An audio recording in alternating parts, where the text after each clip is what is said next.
Since becoming president of the Ayala Polo Club, how has your vision for polo evolved? The polo got much bigger. Or not even much bigger, I would like to say more professional. But the secret is out. Yes, definitely the secret is out. But I think it's a good secret to be out. Let's talk about Cancha. I cried when I heard what had happened. When the guard calls you at 3 o'clock in the morning, it's only bad. And he says, look outside your window. And sure enough, I looked outside my window and all I could see were, in 2 minutes, I saw it with my own two eyes. That was, Welcome to Charlie and Sotogrande, the podcast where I explore the people, the passions, and the places that drive this beautiful community that Sotogrande is. Today, I'm honored to welcome a very special guest, Paola Zobel. As president of the Ayala Polo Club, Paola is at the forefront of polo and hospitality in Sotogrande. She's also the fourth generation member of the Zobel de Ayala McMicken family, whose legacy runs deep into the story of this place. Her great-grand-aunt, Mercedes Zobel de Ayala, and Joseph McMicken were the visionary minds who transformed this once rural land into the international destination we know today. Paola, welcome to my podcast. Thank you for having me.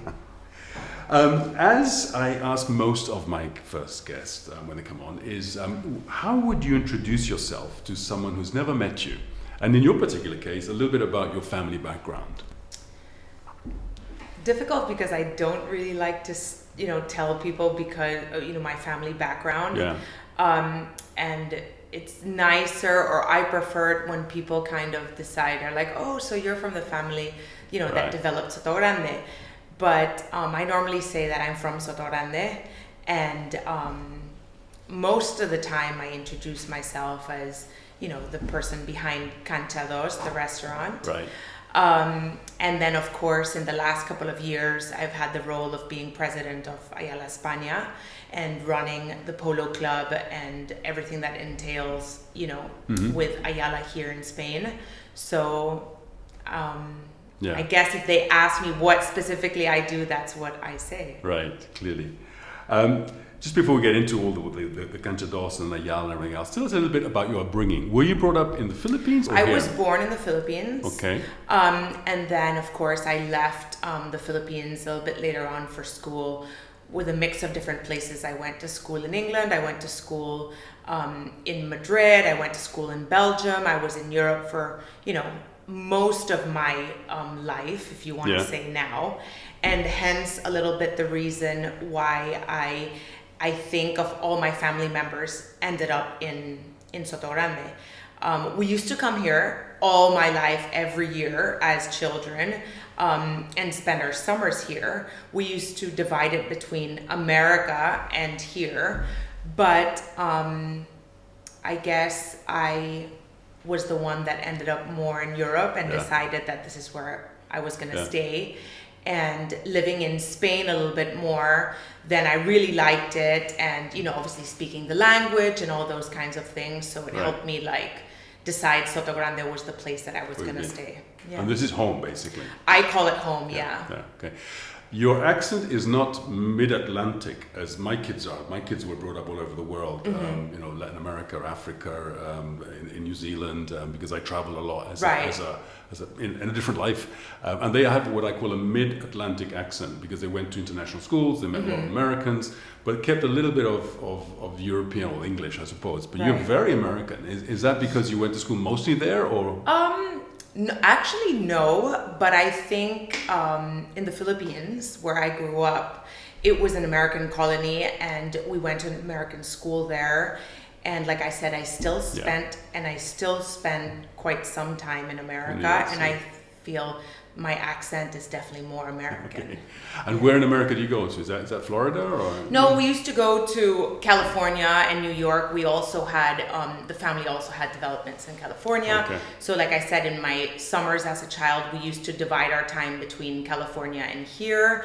And then a little bit later on, it was like New York. But yeah. Very good. So your academic years were split between the Philippines and American school and then university somewhere else? Or? Yes, and then I went to school in Madrid. I went to school in Belgium because I did an extra year there, So, and then pas français? no. No. Actually, the truth is, I was based there because I used to be a show jumper. Okay. And I was really into, I mean, I have a love for horses, but this show jumping took me to Belgium as it was like a little bit the center of Europe to do all the, like be as competitive as I could be. And my coach was based in Belgium. So that's why I actually went there when I decided to take my gap year before university. Okay. And then I ended up in Madrid, and yeah, so it's kind of like I've been everywhere and continue to go everywhere. Yeah, cool. And I gather you married a polo player. And then I married a polo player, an Argentine polo player. So that also has then made us spend some months of the year in Argentina. Okay. And then because of, him being a professional polo player, he also has to travel for work. Sure. So there are times that, we're in England, we're in Dubai, we're, around. So we travel as well. Excellent. Which makes it exciting. Okay. Getting back to your great-grand aunt and uncle, what really inspired them to look for a place? I read a lot about it. Some of it may be true, some of it may not. I hear about Freddie Milian, who was sent away to find a great place. Exactly. So Freddie was sent to find a nice place for a development. And it just so happened that they found Sotogrande, and it wasn't easy because I remember that a lot of it was like military area. And then they decided, well, we're gonna, develop something in Sotogrande, and it's going to be a lot like California. Yeah. And so that's why Paseo del Parque is like that. And I think it had a little bit of that, I guess the mindset was to do it something like, not Beverly Hills, but something like it. Yeah. And then they started that in like the late 60s. Yeah. I gather, and I again, maybe anecdotal, that the road between the main entrance, it was the first dual carriageway in Spain. Yes. Which is now Avenida Pacmican. Yes. That was the first dual carriageway. That there weren't any dual carriages in the early '60s anywhere in Spain. Is that? Yeah, I have no idea. That's beyond my years. That's probably real estate. Yeah. I mean, for all you know, it is because that was the only way to get from one to the other. Yeah. From Soto Alto to Soto Bajo, and if you go up Soto Alto all the way, then that takes you to the side roads of Jimena and know what is behind that. So it most probably could be. Yeah, because this road here, we're in Paniagua, that road was blocked. That was the dead end. Yeah, this didn't exist. Yeah. And still today, if you go around that area onto Google Maps, location and stuff, they will send you around this way. They won't send you up this way. Really? Yeah. I didn't even realize that. Yeah, it's really funny. Because I live down here, and I send people to my house, and they say, I can't find you. They're trying to get in from the motorway side. That happens a lot, but I didn't realize that it wasn't, today everything is like so rapidly changing that you'd think that the maps that they would have it. Yeah, exactly. Down pat. Getting into polo, who was the first? Was your grandfather Enrique the polo guy? He was the one who wrote. And you played polo in the Philippines, presumably? Was that something that... they played polo in the Philippines. Well, he used to go to Argentina. In Madrid, they played polo then as well. And he was really into agriculture and horses and animals and all that kind of stuff. And basically, when he was posted here in... Sotogrande, he said, okay, I'll stay, but there was nothing. Yeah. Because they were then developing everything, and it was just like, okay, I'll stay if you build me a polo field, because then at least I have something else to do. But there was already polo in Spain when that happened. Yeah. So it was not, there was Jerez, who's, I think is one of the oldest clubs in Spain. Mm-hmm. So therefore it was not so difficult to bring people or draw people here to play polo. Yeah. But it was just like a new location. Yeah. And I gather they played where Trocadero is today, on the beach. Exactly. So where Trocadero Cucurucho, we used to say, which the beach club, originally the main first field was there. Right. And then the second field was here in Paniagua, because this were the offices of Ayala España. Right here, where we're sitting today. Where we're sitting today. And back there was the other offices where now is Plaza Blanca. Yes. And then the school was there too. But yeah, so then the second field was over in this like flat land that we have right here in Paniagua. And then after that, it moved to the Rio. Right, to the Rio, which is now closed, of course. Which now is nothing. Is nothing. Which is really unfortunate. It's now a donkey park. Yes. There are 12 donkeys there. Yes. Which I have heard. Braying all the time. Oh. And because I live right next door. Right. And I just wonder whether, I've been to see them, that's definitely, she went to see them, said they got grass, there are 12 of them, seem to be happy, but why are they yelling all the time? Is it because of water, or are they not well, or are they just the way they communicate? I have no idea. Yeah. I know nothing about donkeys. But about that piece of land, yes. that I gather, am I correct in saying it's half yours and half the Mora Figueroa's? Right. I so don't know. it's half belongs to us and half belongs to Landco. Okay. And what's going to happen there? Do you know? Is there any well, the idea is that there's supposed to be like a development, but there are certain regulations that I think now we have to see because it's right beside the river and all that kind of stuff. So we were hoping that that gets resolved quickly so then we know how to proceed in the future. Okay. So it could be apartment blocks, but it could be more recreación, recreation. Yeah, or a polo field. Or a polo field again. Yeah. That'd be grand. That'd be so fantastic. It's just that now, before, I guess there was a lot less traffic of people, horse trucks, cars. And what happened in the Rio was that there was just not enough space for parking. Yeah. And if you live beside that, you would know. Yeah. So it wasn't an easy place to access because you had to go through Sotogrande. Yeah, yeah. Bringing in trucks, horses, the whole Well, thing. yeah. It just, the polo got much bigger. Yeah. And so therefore, or not even much bigger, I would like to say more professional. Okay. So then teams require more horses, more, there's much more of an organization and an entourage around it. Yeah. Because it's been more professionalized. Whereas before, it was more like a hobby, and then it was kind of treated as a hobby, so maybe there wasn't that much need to bring in that many people. Yeah. Yeah. Clearly. Since becoming president of the Ayala Polo Club, which is what, 2 years now, 3 years? How long? Yeah. 2. How has your vision for polo evolved? I mean, are you driving that yourself? Do you have that? So basically, yes. I mean, obviously, like I said, my father is the one that's passionate about polo. I love the horses. I like polo, clearly. You play yourself? I've played a little bit myself. More than anything, I think my attraction is the horses. Right. But then again, I mean, I married a polo player, so, you've can't got go it for very life. far. Yes, yeah. You've got it for life. But that being said, of course, for us, it's just kind of for me, my grandfather started, Sotogrande and the polo here, and then with his good friend Ramon Mora Figueroa.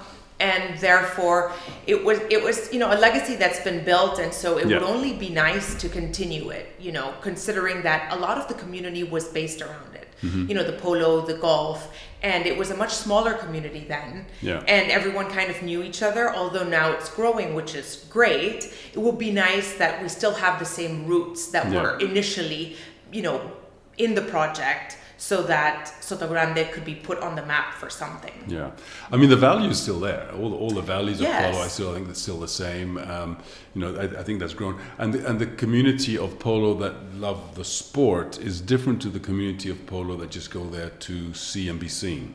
Does that I agree with you. Yes. Yes. A lot of people go get the gin and tonic, have the back to the game, and it's just a thing to do. Which is fine. Which is exactly. Fine. Which actually this is something for the community, like you say. And so for me, if the one that's an aficionado and wants to go and watch and really gets involved into it, that's fantastic. And the one that wants to go for a drink and see people and, see what's about is also great, and one that wants to go with their family, everyone is welcome. And I think that's what creates like a community, because if everyone is exactly the same type, then it kind of gets boring. Yeah. I've been told by someone who lived in Argentina that the setup, when the Santa Maria polo fields are set up with everything in the summer, the facilities, everything else, is second to none, even Argentina, because there it's either on the farm somewhere, it's very private, very very difficult to get to, or in the center of town when it's the big thing, right? The Palermo thing. It's more of here it's social, it's family, it's and the way it's set up, it's amazing. That there's a bit of something for everybody. Yes, that actually I have to give credit to David Sterling, because he worked with, my grandfather and also with the Mora Figueroas when they developed the fields here, and basically it was done in a way so that it could be something special, and it was really thought out of. Right. And it was, to engage the community, but also to do polo, how possibly polo should be done. Yeah. Whereas nowadays, even in England, there's a lot of prestige in, the Queen's Cup, the Gold Cup and all that, but how the fields are built around are nothing compared to Sotogrande. I know. I had that Santi Torreguitar on the podcast. Right. And he was telling me that one of the things, or was it Gaetan, Charles? One or the other was telling me that here, it's the only place other than Argentina where they play with a wooden ball, with a bocha. Yes. Because everywhere else is plastic, and here it's because the fields are so good, because it's really fair. I would think, or I think, that if these aren't the best fields in the world, they're close to. Yeah. You can't compare these fields with anywhere else. Yeah. And therefore, I think, which is great for the sport. Definitely, also we have the high goal is played with wooden ball, and I think that's also a great thing. One, because of the fields, and also because from here, most of the high goal players then go to Argentina, and that's where they start their open season, which is also played with a wooden ball. So it's great to get the timing of the ball and, preparing them for that level again. Right. Then again, here in Sotogrande, it's easier to play with the wooden ball because we always have sun. Yeah. The wooden ball wet wouldn't be as functional. Of course. The weight changes. Yeah, of course. Yeah. I never thought of that. Yeah. I should have done, because I played rugby with a very heavy leather ball when I was young. And exactly. Now they play with something that doesn't really matter. Exactly. Yeah. Exactly. Okay.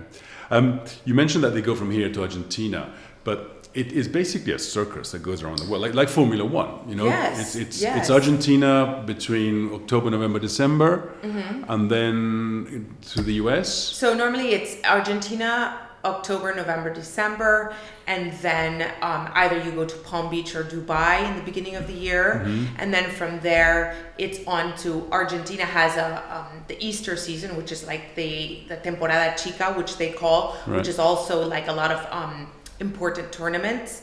And then from there, it's normally England or in Europe. So in Europe, you can play here in Sotogrande in May. You can play I believe in Italy there's also some in France. Yeah. And then from here in Sotogrande, we end the last day of August normally. And then September, most of the high goal players go straight to Argentina, and then there are some that stay on because there still is the Open de France, which is in Chantilly. Yeah, in Chantilly. And when you say the high goal players go back, they go home, because they're mostly Argentinian. Oh yeah. Yeah. Yeah. 90% or more are Argentine, yes. Yeah. They grew up on a horse. it's their background. Sorry for the short interruption. Here's a little tip, please, for anyone who wants to sell their property. Please ensure that the documentation you have, meaning the deed or the nota simple and the Catastro, add up to the same number in terms of the square meters and plot size of your property. If there is a discrepancy between the Catastro and the nota simple and the deed, there could be issues later when it comes to sale. Please ask your lawyer right before you even list to ensure all those things are in order. What do you think makes Sotogrande so different from other luxury destinations? Now, that's a sort of a big question, because the way it was developed was very much a family orientated. It wasn't meant to be mass. It was very much, we keep to ourselves. There weren't restaurants here. People entertained themselves at home mostly. Anyone that would attract paparazzi was probably not very welcome, although maybe they can come to dinner, but that was it. There's this, I keep saying this anecdotal story about, but someone's going to tell me it's true or not, Sean Connery not being allowed to buy a property because he would bring paparazzi. I didn't know what the reason was, but apparently he was not given the go signal to buy property because I think they didn't want to draw attention to an exclusive vacation place. But you know, nowadays it's like, I mean, I want to say I'm not that old, but at the same time, what happened, say, in the 90s, no one knows. Yeah. Because if you don't have those photos, it's not like we live today with podcasts or reels or all these photos. So there is this book. There is some photos, but you know, it's all posed or not. So you can hide the photo like you can give the photo. Yeah. Whereas nowadays, it's not the case. It's impossible, you know. I do think that Sotogrande was created as an exclusive resort for people to come and, you know, enjoy family time. And most of the people knew each other. They were all families that, you know, knew each other and therefore... And like-minded as well. Right, definitely like-minded. And therefore, there was a lot of, you know, home parties or parties that were done together by the community. Yeah. Of course, in all things in life, it evolves. Yeah.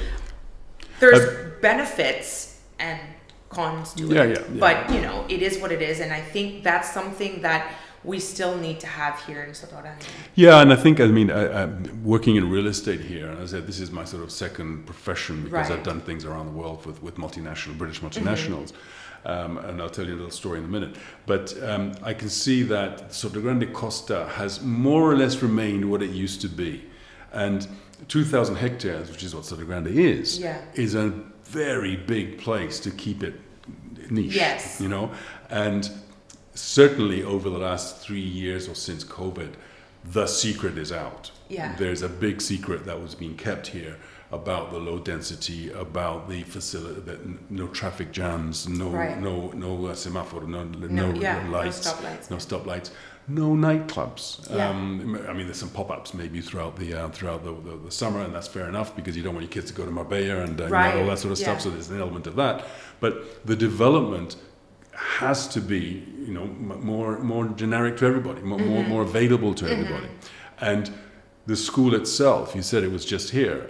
You know, the school that was here was small. There weren't many children here.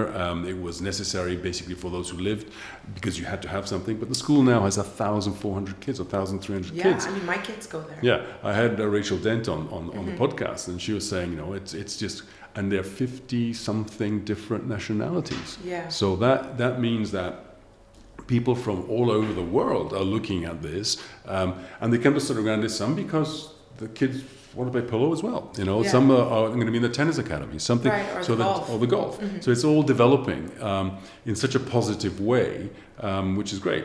Even my daughter is coming next week, and she said, "Dad, 10:30, I have a school tour for my 2-year-old granddaughter." Right. So I'm not worried about granddaughter. I'm worried about her coming to live here. Right.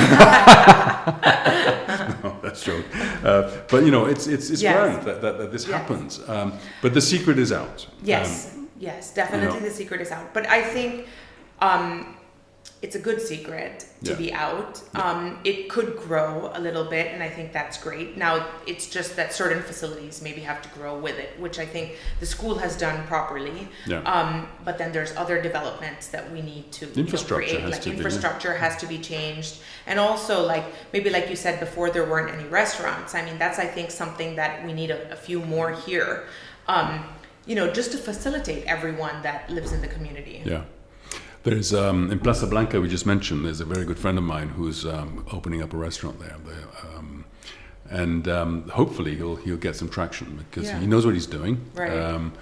he's got a very nice big one in Ireland, so it's he's from the trade, and yeah, I just hope that the winter time is when things slow down. Yeah, but there's, like you said, with 1,400 students at the school, is a huge community that is here during the winter. Yeah. Mind you, there are a lot of students that don't live in Sotogrande. They travel from Estepona or Marbella. Yeah, and there's a boarding house as well. So there's a boarding house as well, and so I do feel that it's kind of widened the community, the school. Mm-hmm. But the community is growing, and especially after COVID, I think a lot of people that actually did have homes here or family members with homes here, when COVID came, they came out to stay and they realized, oh, you could actually live here. Yeah. You have Gibraltar Airport that's close by, Malaga that's close by, the train, you can drive, it's more accessible than it used to be. But then again, that was one thing that I remember. My great-granduncle Joseph McMicking said when they were looking for a place, it had to be close to airports, because then you wanted, your international travelers to be able to come in and it be easy accessible. But Mr. Franco closed the border. But now it's open again. Yeah. So, and it could be very open with this. And it could be very open. Yeah. Let's see. Yeah, because if it's ratified, this agreement they have, that could mean planes coming in from all over the world. Not necessarily all over the world. But not too long ago, when I was in school in Madrid, I would fly here. I think it was like Air Andalus. It was not even like Iberia. I don't know if it was a derivative of Iberia, but I used to fly here for the weekends to visit my grandfather or my great-grandmother. And land in Gibraltar? Yeah. Okay. Yeah. So there was a while when, yes, I remember. I mean, it was Iberia a was 25-minute flight. It was great. Yeah, fantastic. Have you noticed a shift in types of people that are discovering Sotogrande? I mean, we just talked about, we had the polo people, we had obviously the golf is a big thing here. Mm-hmm. And I don't think people come here to buy a house because of golf, necessarily because of Valderrama or because of Real Club. They come here because they're golfers. Yes. And they have a big choice of golf along the coast. I think golf gives Sotogrande... I think they have 17 courses in like a 10-kilometer radius. Yeah, I know. It's between San Roque, Alcaidesa now, La Cañada, which is amazing, and you go to Fast Finca Cortesin. Yeah, exactly. Then you start counting what's inside. Yeah. I mean, it's a lot. It's a lot, and I mean, it's a growing sport, and people are coming, and it's great, that. But there's a younger generation as well coming. I think you got I wouldn't say the Bitcoin people, but people that have made a lot of money earlier in life. Yes. That do come here, and I'm sure we see a lot of them sending their kids to the school. Yeah. They, again, as you said, after COVID, things got very different, and one of the things that people do is work from home. And a lot of people may have their big home here and their smaller apartment in Paris or in Madrid or in London or wherever. I think people that had homes here, which are holiday homes, and came and spent the lockdown here, realized the best months are actually May and June, or September and October, not July and August, which is when it gets hot. It's havoc. So there's a different attitude, and also the infrastructure is so much better now. Of course, yes, of course. That you can be in Madrid in 7 hours in a car. Less if you drive fast. Internet here is better than London. Literally, yes. The fiber here is amazing. You have the airport in Gibraltar. You have Malaga, which you can go anywhere in the world. Jerez as well. You go to Jerez, and then if you there's no culture. Come on, get in the plane in a car. Go to Sevilla and you get culture. You go to Malaga, you have culture. And if you really want British culture, you can go to Gibraltar and get a comedian. So there's a bit of everything for everybody. Yes. So there's no excuses. No. What about Marbella? Do you go up there a lot, or do you not? I do go to Marbella often, only because I think growing up we would always, drive through Marbella. Yeah. And so it was like, let's go to Marbella to go shopping, or let's go to Marbella for, restaurants and stuff like that. So I do go to Marbella often, and there is a lot in Marbella all year round as well. Yeah. I mean, there's traffic in Marbella all year round. Yeah. So, I mean, I hope that doesn't happen here, but because there is a lack of infrastructure in that sense. like I said, you don't have to go very far to find movement. Yeah. You know, it's not like before I would say, oh, you know, in Sotogrande in September, all of a sudden everything dies down. It does die down in a way, but not as drastically as people think it does. Yeah. And then everyone also comes back. There's a lot of people that live here during the year, that leave during the summer, get away from all this chaos, and then come back and spend the rest of the year here. And we have amazing weather. Yeah, all the way around. This winter was a little bit wet, but we needed it. but we needed it, you know. And it's like, I find that in 2-3 days, you adapt to everything. So in the beginning, it was like, oh, we have to actually use wellies to go to school. Well, yeah, you know, grab some wellies and you go, and then you know the process and it works. We needed that water. We got a lot of water, which is great in general. And then, you know, you move on. But we also know that here in Sotogrande, once the sun shines, it doesn't, you know, it doesn't rain anymore. So that's right, and it will come out. It does, and exactly. And people forget. They say Marbella, and it all happens that way. But if you go the other way to Algeciras, Algeciras, you got a major town, you know, with and growing. I mean, I have clients who come to look for a house and says, you know, they sort of, where can I go and buy a hammer and a nail and a screwdriver and, you know, all that sort of. I said, 15 minutes you're there. You got the you have Los Barrios, you have Algeciras, you have La Línea, you have and it's everything is there. It's we're not that far away from everything. And I think your point about infrastructure needing to grow needs to grow maybe outside Sotogrande, because within Sotogrande within Sotogrande, I mean outside of Sotogrande, you know, the highways and the amount of lanes that they have and the access to certain places. Let's talk about Cancha Dos. Cancha Dos is my favorite restaurant, and I cried when I heard what had happened when it burnt down. It was really, really sad, and it's taken a while for you to get it going again. And a little bird has whispered in my ear that it's going to be a little bit bigger than before. Is that right? Tell us a story. So it was really unfortunate what happened. It was in, you know, the third week of September, basically. And I actually, the week before it burned, met with architects because I wanted to fix some things, to do a mini refurbishment, if you would like to say. So I wanted to fix the bathrooms, the access, you know, when it's raining, a few things that I think it needed, you know, the restaurant needed a facelift. And so therefore it was kind of like, okay, this is the time to do it. We got to get it done. We have a lot of clients and, you know, we just want to give them back as well something. A week later, I mean, I was there on Saturday when it burnt, but it was Friday night or Saturday night? No, it was Saturday to Sunday morning. So I was there Saturday. I had passed by at about, say, midnight, a little bit past midnight. And there were still a few people there, but, you know, that's normal. Everyone enjoying having their drink, you know. And then at about 3 o'clock in the morning or 3:08 in the morning, I live there in Ayala. And so I live right beside the restaurant. And basically the guard was calling me, that the other guard had called him saying that, you know, the restaurant was up in flames.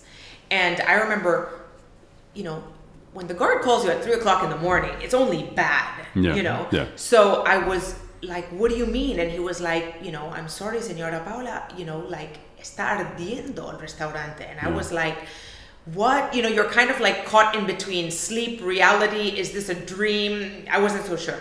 And he says, look outside your window. And sure enough, I looked outside my window and all I could see were flames. Oh my God. Like huge flames. And you know, when you see a fire, you don't really realize how far or how close it is. You thought it was next door to your house. Well, I thought it was right by the horses. So I even like, I grabbed on like the first clothing I could put on, ran out of the house. I didn't even get in the car. And I was prepared to open the corrals for the horses so that they could go into the field rather than be close to the flames, only to realize when I got closer that it was, you know, in the restaurant and it had not even come into like the parking.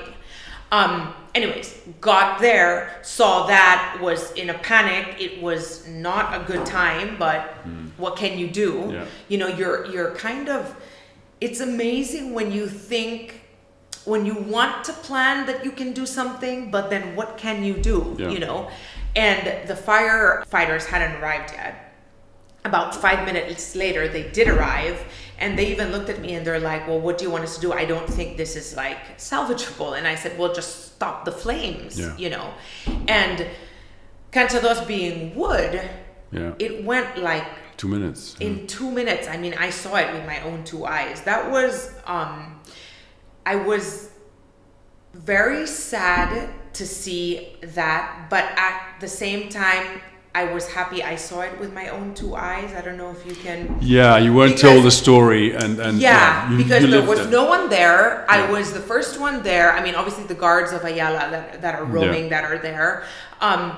And so it was, if I was called and told this over the phone, I don't know how I'd take it, because then I'd have like a million questions. Yeah, of course. And even then, seeing it with my own two eyes, I did have like a million questions. Like, what happened? Why here? Why did it burn from the right to the left? Whereas the first thing you would think is, did someone leave an open flame in the grill?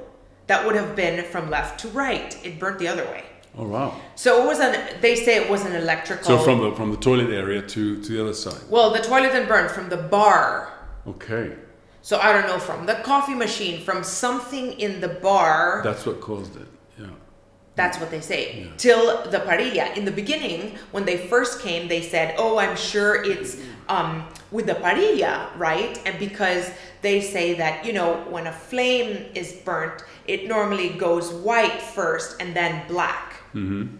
So when you have that black soot, it's because that flame is further from the initial fire. Right.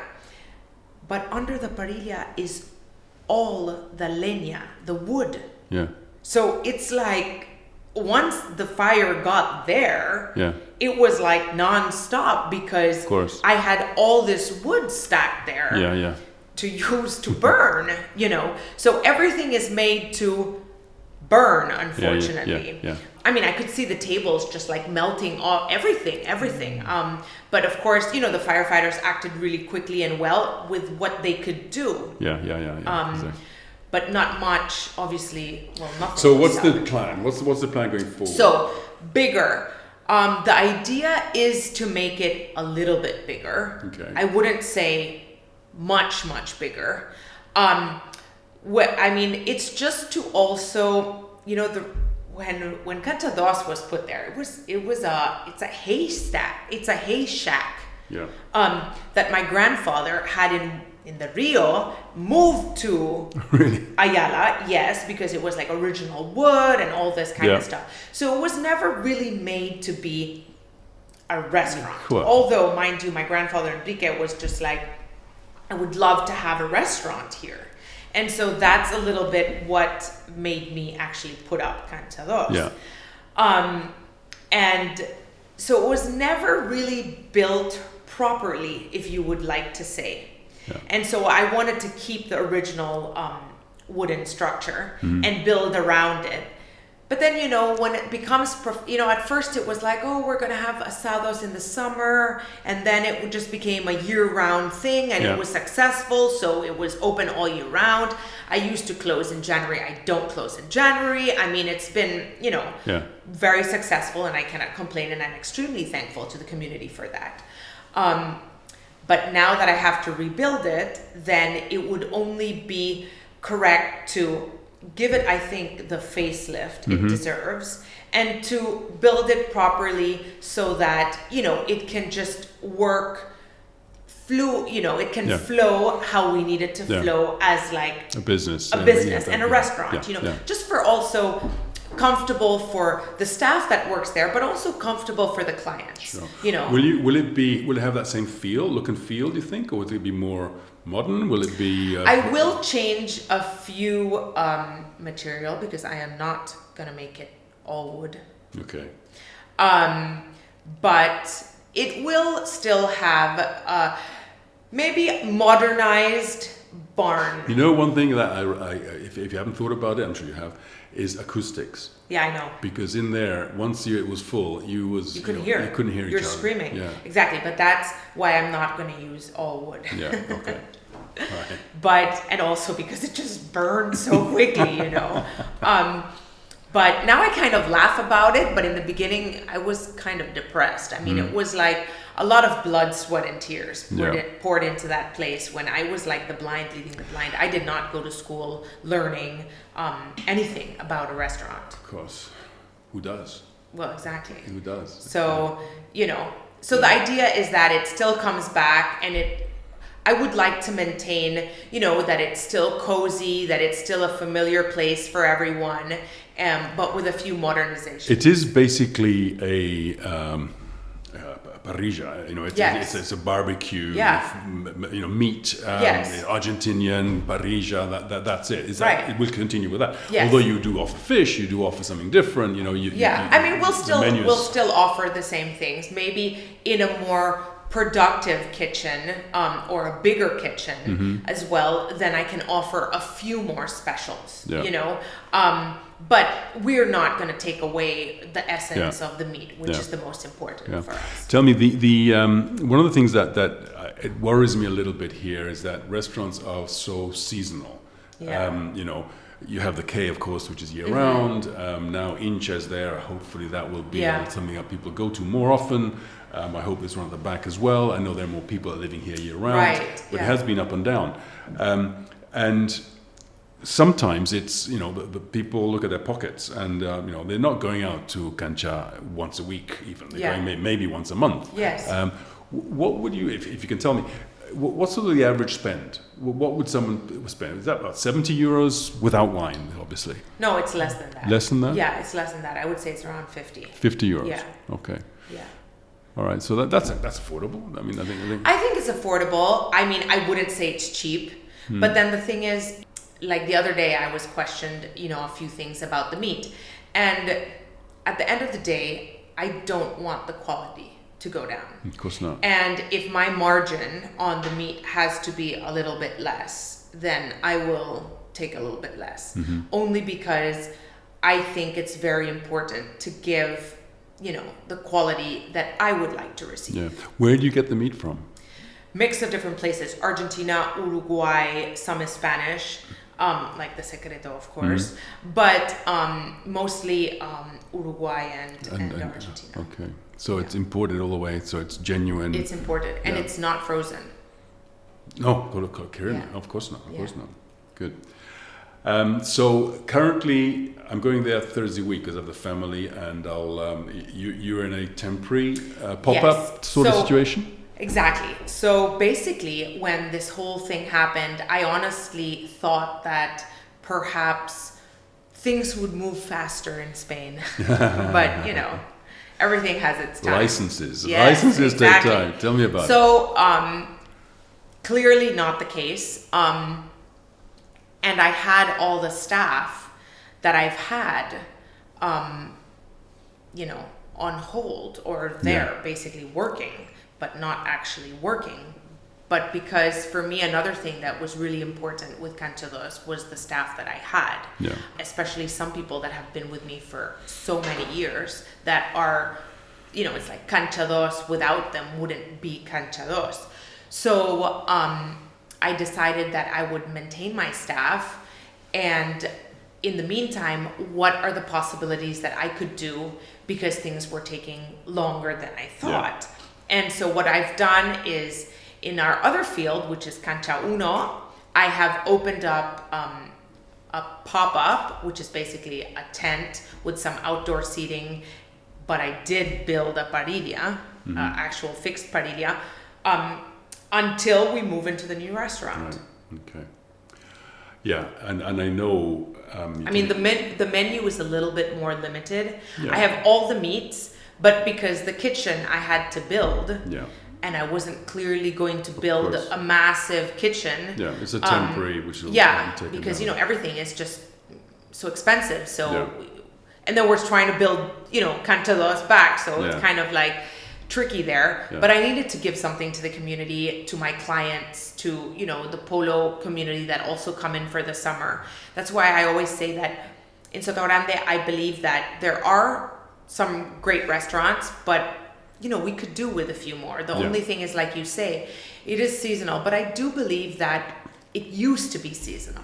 If you have a good restaurant and you have good product, I think it's something that would work all year round. I mean, when you look at the top restaurants in the world, they are places you go to. They're places you fly to. Right. To go, you know, so they're destination restaurants. And in a way, Cancha is that. You know, because, you know, if you get... I mean, that is what I would like it to be. Yeah. But people come from Marbella. Oh, yeah. You know, people come from... Yes. That's a destination restaurant. I mean, you cannot imagine the emails, messages that I've received. Yeah. I mean, it has been an outpour, and it's so gratifying that we have these clients that care so much, you know, that sent photos of the times with their families, or engagements, weddings, all that kind of stuff, which are great because now they're memories. Yeah. Because although we have to rebuild, it's not going to be exactly the same. Yeah. Well, the soul is there. Yeah. Alejandro will be there. Juanma will be there. You know, these the people that are there, who incidentally, the word is out that you looked after them so well. And they really, you know, they're very grateful. You know, I know them because I go there, and they know me, and you know, we have a chat, and you behaved so well. No, I mean, like I told you, like I said, actually, when I could see the restaurant burning down, the first thing I thought is, I'm going to take care of the guys. Like I did in COVID, you know. And I said, they've worked so many years. They've worked so hard for this. Cancha wouldn't be what it is without them. So it was only normal for me to think, you know, of them, obviously.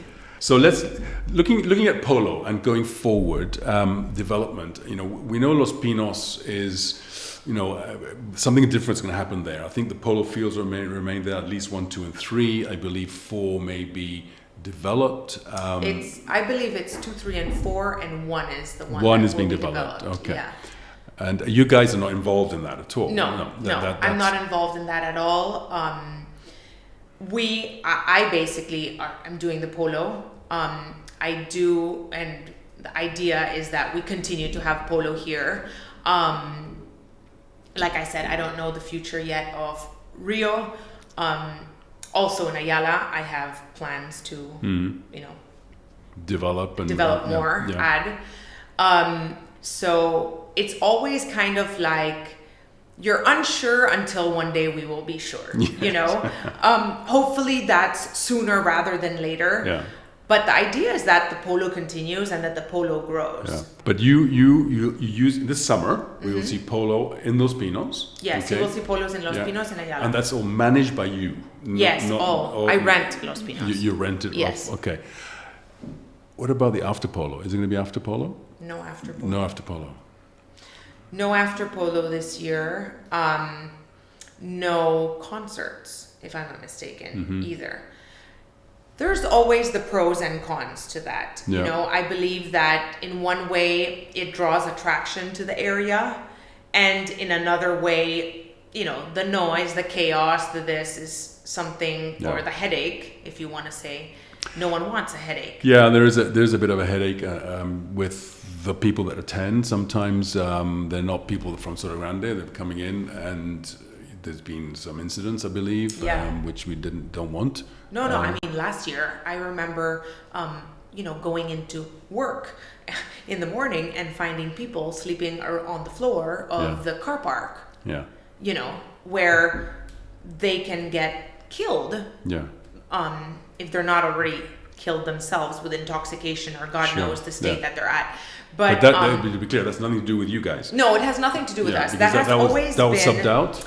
Right. So originally what happened in Los Pinos was that Santa Maria would rent out certain areas to different entities. Right. So they had rented out the tent or after polo area to a group that I believe runs things in La Línea or in Algeciras. I'm not sure, but it's from the area. And then Just like the stick and ball field was also rented out to another group of people that used to do the concerts. Yeah. So then they bring in people to do concerts and stuff. Right. Now, this year, that hasn't happened. There are going to be, I believe, a few, how do you say, parties, but that I know of, that I personally know of, I think it's one or two. Right. Where one is like a charity event, Yeah. and you have to buy tickets, but it's to raise funds for cancer. That would be in the Carpa area, or one. No, of the I think that one will be in the what used to be the after polo area. Okay. And then the other one, I'm not so sure yet. I don't know if it's a car Yeah, event. they're not commercial things. They're social things. Yes. Charity events. Yes, That yes, sort of thing. yeah. Okay. Yeah. Cool. Yeah. Okay. Yeah, they're not. It's not like party every night. No. Yeah. Okay. Good. Okay, so we talked about polo, we talked about development, we Yeah. talked about international things, we talked about Cancha, which is a little bit about your family. Let's talk about yourself. What would you do in a day off in Sotogrande? What do you do? What's your poison? You don't play golf. No, I don't, Don't. and I think I should. That's something on my list. Is it? Okay. Yes, because I can't possibly live in Sotogrande and have never held a golf club. Yes, that's true. So that's a little bit embarrassing. Are you a member anywhere? Yes. In Real Club? And Valderrama, so I must take up golf. Okay, That I keep telling my friends I will. So hopefully this winter. Well, I'm a member down there, so we can play together. Right, but I don't even know how to play yet. So okay. So then we can't. I have to I have to learn. But I said that I will take up some golf. What do I do? Well, I have two young boys that go to the international school here, and How young are they? Are they 5 and 6. Okay, so they just So they beginning play to- football in Guadiaro for the Guadiaro Football Club. Cool. And they play tennis at the Racket Center. Yeah. And they do golf at La Cañada. So basically the idea is that, my day off, so I don't have a day off. I'm a mother. Yeah. You know, And you got a then my restaurant to husband- run. and then I have a restaurant, and then I have a husband that's a polo player. So You never see, there he's always traveling. Yeah. Well, he's always traveling, or we're together, and we travel as well. So there's no real days off. There are times that a day off could be, spending some time at home and fixing the house or doing things, or it could be that, I'm going to go with my friends to the beach or, travel or something. If you could give people advice in terms of polo and how to get into it, what would it be? How do you start? How do you start? Yeah, how would you do that in the community? Not me because I'm too old now. I've played in South America because I'm from Chile and Right. all that. But someone who's someone who has a 15-year-old boy and says, "Dad, Mom, I'd really like to try this. How do we do about it?" Well, I think you have to learn how to ride. Yeah. And once you ride well, then you can obviously take up polo. Actually, in Ayala now, we have, we're just launching the Ayala Polo Academy. Okay. So it's a project that we've wanted to do for a long time, but we've always been kind of like focused on the polo and the organization of the tournaments of the polo, rather than actually developing young children or even older people that don't know polo that want to take it up. So we have the academy that teaches you how to ride, how to play from any level. And then we also have, in the summer, a group of riding instructors from Argentina called El Polo de Fuchi, who come and start with the kids from 3 years old, and they have ponies of all sizes, and a lot of kids are doing that as well now. Because there are other places you can play polo. There's Polo Valley. There's lots of places. Yeah. So it's not just Ayala. No, not just Ayala, for sure. Yeah. But I think one has to know how to ride to play polo. Clearly, and not that's You can't go. Almost second nature. It's not a sport that I believe that it's not a sport that you can just go straight into. No, It's not like golf. Okay, I'm gonna hold. Get a hang of it, driving range, learn a few things, and then you go out to start to get the kilometers you need. Yeah. Tennis the same, paddle is the same, but in polo You it's need like you need to ride first, and then you can play Right. polo. But anyone can. Yeah. Anyone can. Anyone can. Yeah. Anyone can. Great. Just as a last question, is there a question you wish I'd asked you and I haven't? No. I don't know. No. No, not that I can No. think of right now. Okay, so there's nothing that you want to talk Say? to the No. community that okay. So Paola, thank you so much for being with us. I think it's been incredibly interesting to hear about the polo in your life, the family background, and how Sotogrande was developed, how you're seeing the community grow, and in particular Cancha Dos, which is your baby, I suppose, because it's something My first child. your first child that you've created. So thank you very much for being with us. Well, there you are, everyone. A wonderful episode there with Paola Zobel. Look forward to seeing you at the next episode, which is in 1 week's time. Thank you very much. Goodbye.